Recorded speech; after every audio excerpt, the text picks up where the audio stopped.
My son's name is Adrian. I'm a single mother, and I spend the majority of my day playing with him and interacting with him. Adrian is very outgoing. He's always laughing, always playing, always wants to have your attention.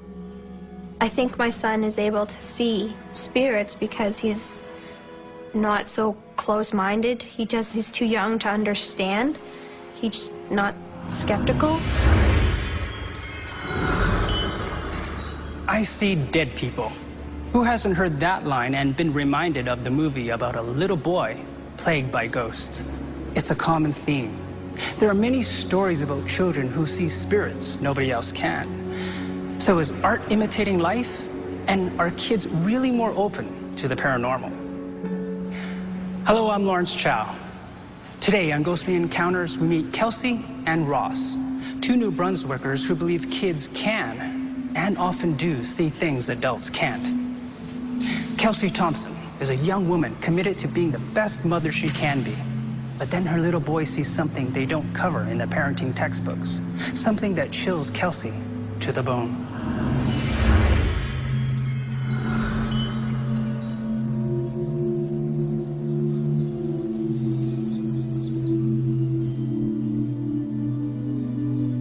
I moved into an apartment building that my sister and her kids have lived in for 7 years.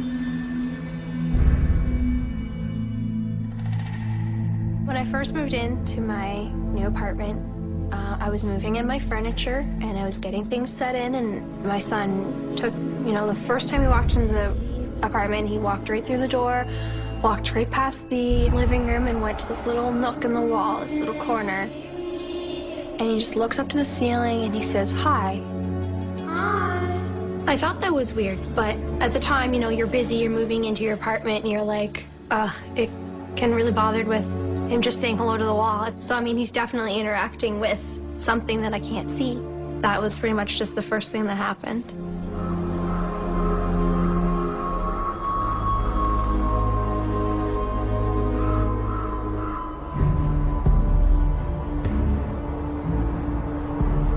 Probably the next things, as I was, rearranging my house and putting things back to normal, I'll hear tiny footsteps walking across the floor in my kitchen, like 2 feet in front of me.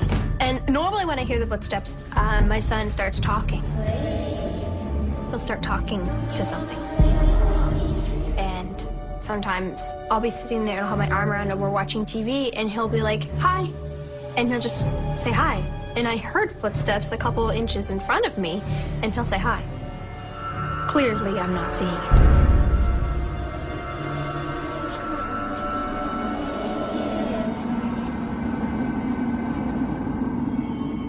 And then I was getting lunch ready.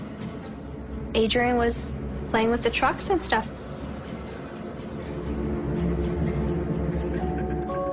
I noticed he'd stopped playing with his trucks. He got up, he walked over to the wall and said, "Okay," which I watched.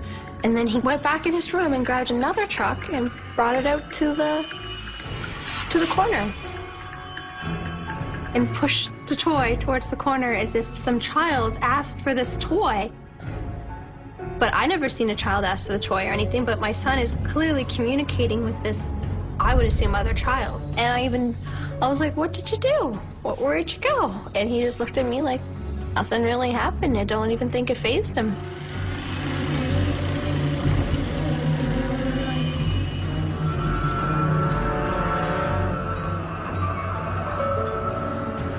Well, sometimes it could be in the middle of the day, and I would have to change my son.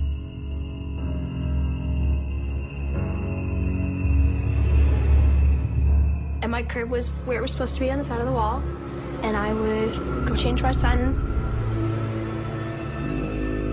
And I'd go to bring back the wipes, put them away, and I'd come back and the crib would be in the middle of my room.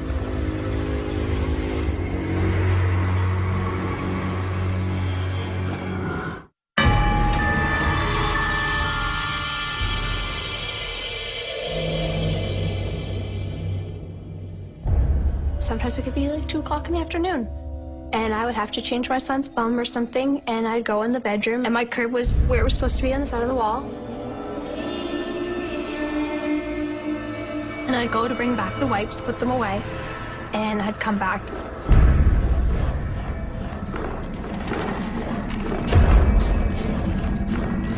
I actually didn't even hear it move. Like, I couldn't even hear it slide across the floor. Like, I don't know how it got there.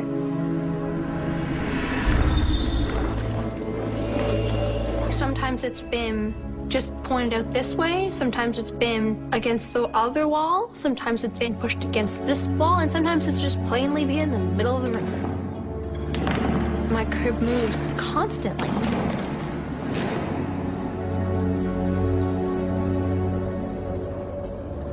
I was laying in bed with my boyfriend, and we were sound asleep. It was like 3 or 4 o'clock in the morning, and I had woke up to the sound of him laughing. Hysterically laughing. Like, laughing, belly laughing, as if the funniest thing ever happened. We were listening carefully, and we're like, I think we hear another child laughing in there. I opened the door, and I seen Adrian facing away from me, and this boy facing towards me.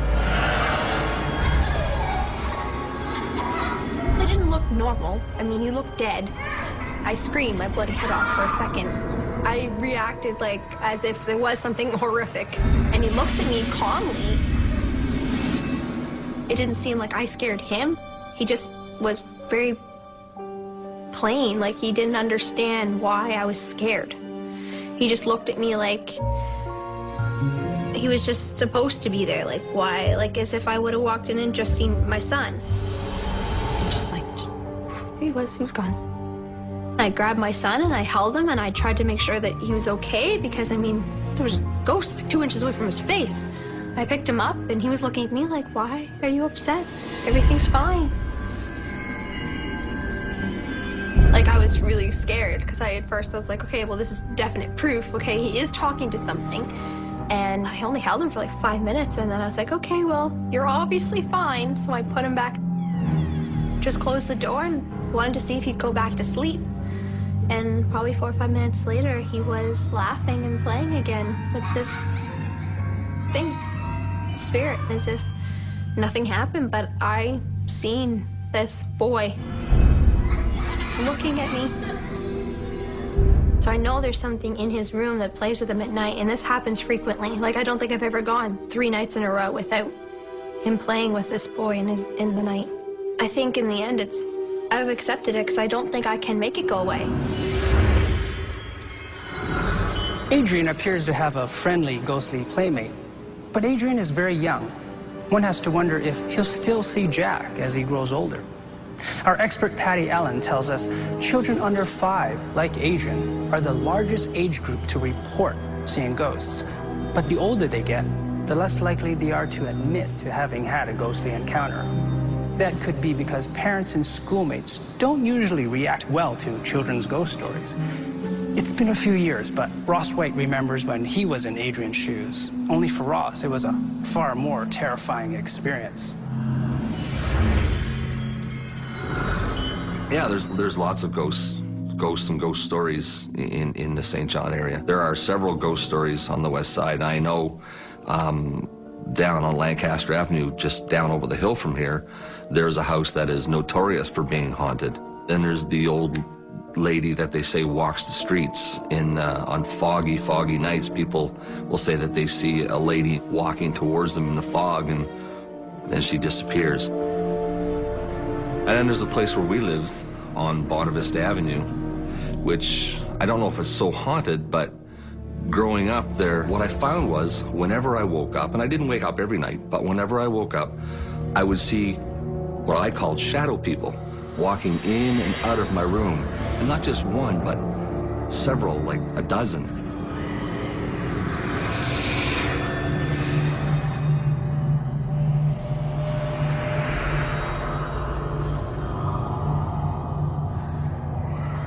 I never even really felt a sense of anybody being there. I could see them, but I couldn't feel any presence. And I do remember the first time I was terrified. So as you know, as a kid, you're laying in bed, you don't dare move, and you got one eye half cracked open because you want to see what's going on, but you don't want to let anybody know that you're actually awake. If there was no one close to me, then I'd have my eyes wide open. looking at watching them back and forth, back and forth. You could tell from the shadows that, you know, they had noses and eyes and face and hair and hats and coats, but I knew right off that they weren't people.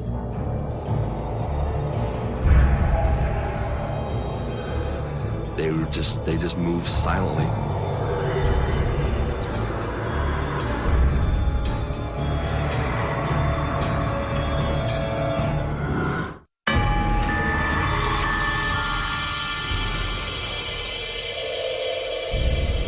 I would see what I called shadow people. They just moved silently, and they'd walk in my room and kind of walk into the closet, and then they'd walk out of the room. It was like a party. Just rotating in and out constantly. But it seemed that a lot of them came in and out of the closet. And even if the closet door was closed, they just kind of went into the closet. I've often wondered about the closet, whether it was watching too much sci-fi. Maybe it was a portal. I don't know. I don't remember the word ghost coming into my mind. I never really understood what they were, but they were real, and to this day, it is in my mind that they were real and they were there.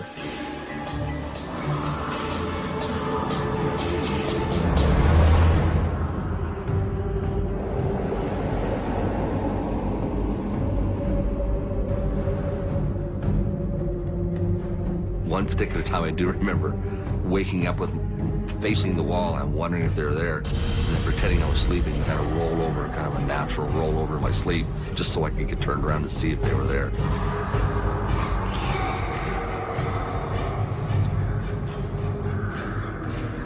And somebody walked by my bed. I can still remember her. She was dressed in a colonial type long dress.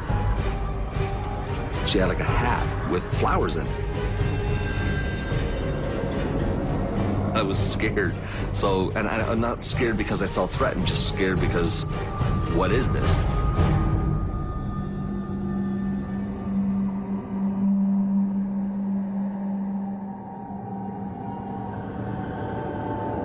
She would stop beside my bed and look down and look a little bit back and forth. The fact that she would stop and look initially scared me more because one of these things was stopping and looking at me. I could tell that she was curious, but sometimes whenever she did stop, it was almost like she was stopping to check on me, maybe. I think possibly maybe it's the womanly, you know, parental sort of thing, looking after the children to make sure they were okay. I really don't know why.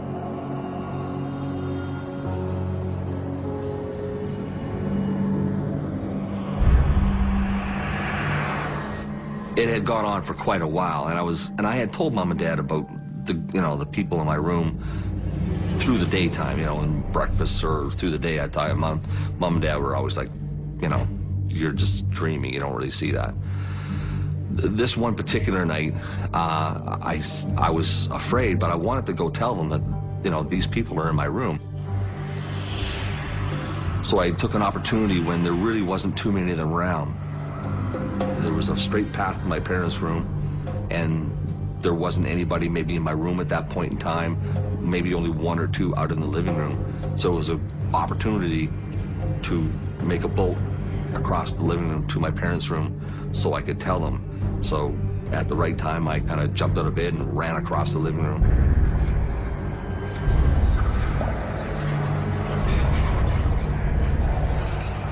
Woke up my father and said, "They're in my room again." And I said, come see, like, they're out there. So he got out of bed and we went out into the hallway.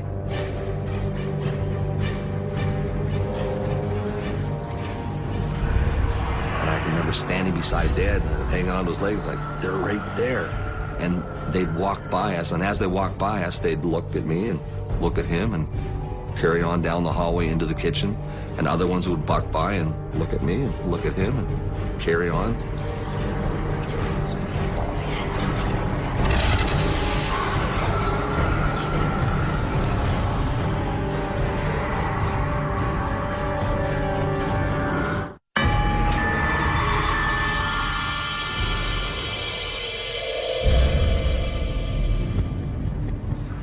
Woke up my father and said, "They're in my room again."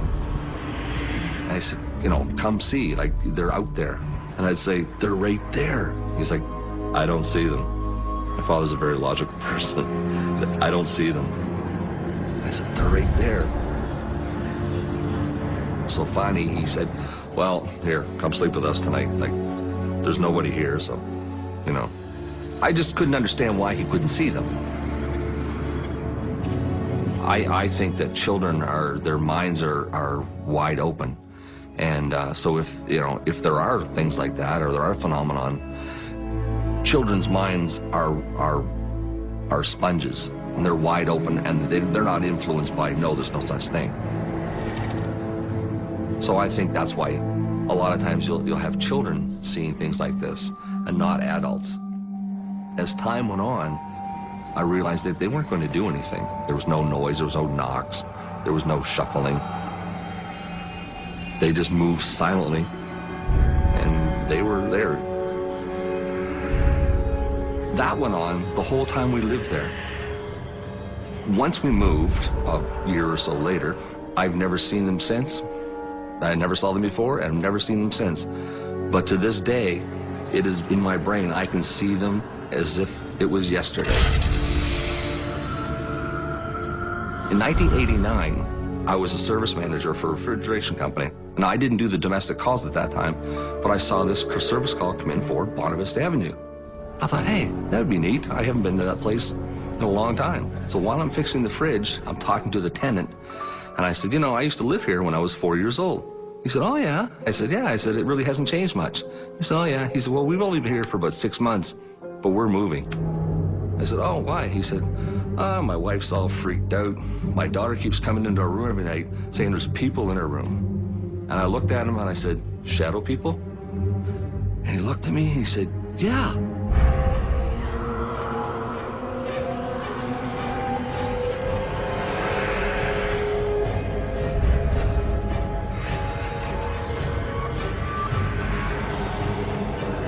Although I didn't need any confirmation that they were real, because I know they were real. But the conversation with the tenant was kind of neat, because, yeah, it really kind of confirmed in my mind that, okay, somebody else saw them. You know, so somebody not even in the family, somebody completely unrelated, has seen the same thing that I saw.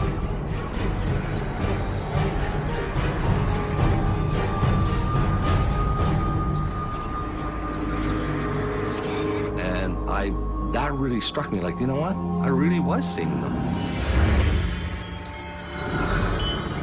It's interesting that shadow people behaved identically for Ross and the girl who moved into his house. Our experts say that when apparitions repeat the same motions time after time, it's known as residual ghostly action. Ross was probably lucky to have his childhood story corroborated. As a boy, his parents didn't believe him. They couldn't see what he saw. So while he never doubted his experience, he was never absolutely certain either. Hearing about the little girl's encounter gave Ross the affirmation he needed. Our experts tell us it's crucial that if a child says he's seen a ghost, his parents do not dismiss the experience. Something occurred that made the child react, made his heart pound, kept him awake at night. Whatever the source of the fear, a frightened little boy or girl needs comfort, not dismissal. I think that as we get older and get, you know, people put things in our heads, like ghosts are not supposed to be there or they're not real. I mean, we probably change our outlook on things to not be made fun of if we say we believe.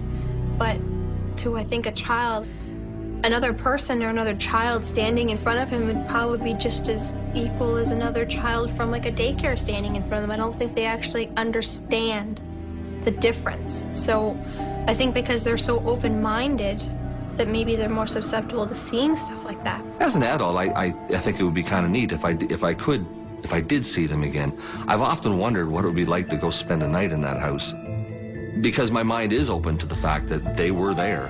It's not that if I disbelieved that they were there, I may not be able to see them, but I know they were there. And, to this day, it's etched in my brain that they were real and they were there. So I've often wondered as an adult, if I stayed in that night in that house, whether I would see them or not. It'd be interesting. And he'll just say hi. And I heard footsteps a couple inches in front of me, and he'll say hi. Clearly, I'm not seeing it.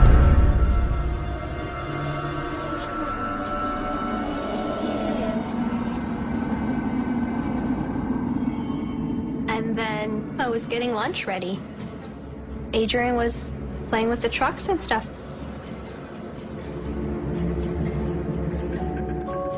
I noticed he'd stopped playing with his trucks. He got up, he walked over to the wall and said, like, okay, which I watched. And then he went back in his room and grabbed another truck and brought it out to the corner wall. So, I mean, he's definitely interacting with something that I can't see. That was pretty much just the first thing that happened.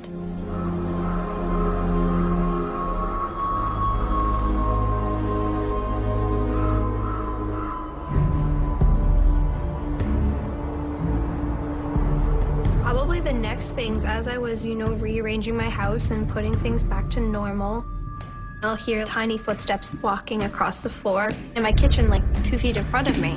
And normally when I hear the footsteps, my son starts talking. He'll start talking to something. And sometimes I'll be sitting there and I'll have my arm around him, we're watching TV, and he'll be like, hi. Children who see spirits nobody else can. So is art imitating life?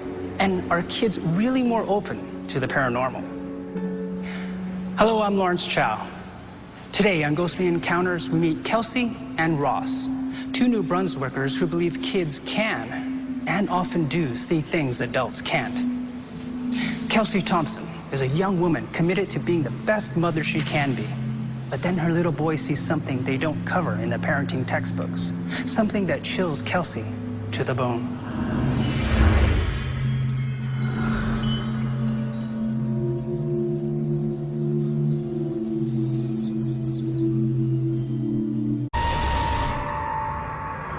My son's name is Adrian. I'm a single mother, and I spend the majority of my day playing with him and interacting with him. Adrian is very outgoing. He's always laughing, always playing, always wants to have your attention. I think my son is able to see spirits because he's not so close-minded. He's too young to understand. He's not skeptical. I see dead people. Who hasn't heard that line and been reminded of the movie about a little boy plagued by ghosts? It's a common theme. There are many stories about... I moved into an apartment building that my sister and her kids have lived in for 7 years.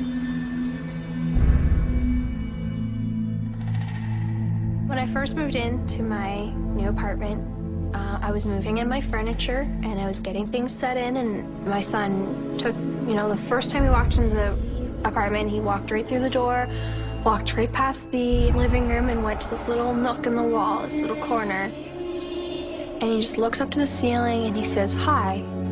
Hi. I thought that was weird, but at the time, you're busy, you're moving into your apartment and you're like, it can really bothered with him just saying hello to the